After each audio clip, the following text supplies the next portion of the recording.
আসসালামু আলাইকুম নারাটো ভাই। আমি তো আপনাদের ভিডিও দেখে আসছি, আপনাদের গিল্ডে ঢোকার আমার অনেক ইচ্ছা ছিল। তো আজকে তো আমি সুযোগ পাইছি, প্লিজ ট্রায়ালটা নিতে পারবেন? আর নিতে পারবা, সমস্যা নাই। তুমি গিল্ডের রুলস জানো? না ভাই, আমাকে যদি একটু বলে দিতেন তাহলে ভালো হতো। আমি বলতাছি, গিল্ডের মেম্বারের সাথে ভালো ব্যবহার করতে হবে, আর ইফতার মিনার করতে হবে, আর নাম চেঞ্জ করতে হবে, আর কিছু লাগবে না। এইটুকু আচ্ছা, হইব।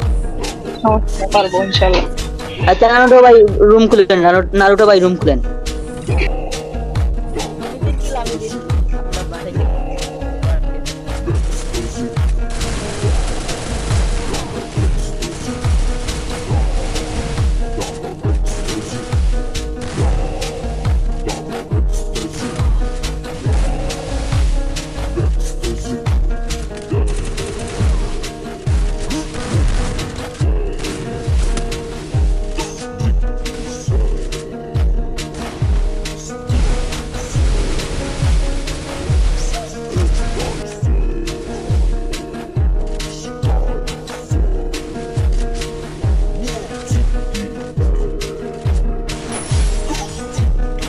Sorry, rejected.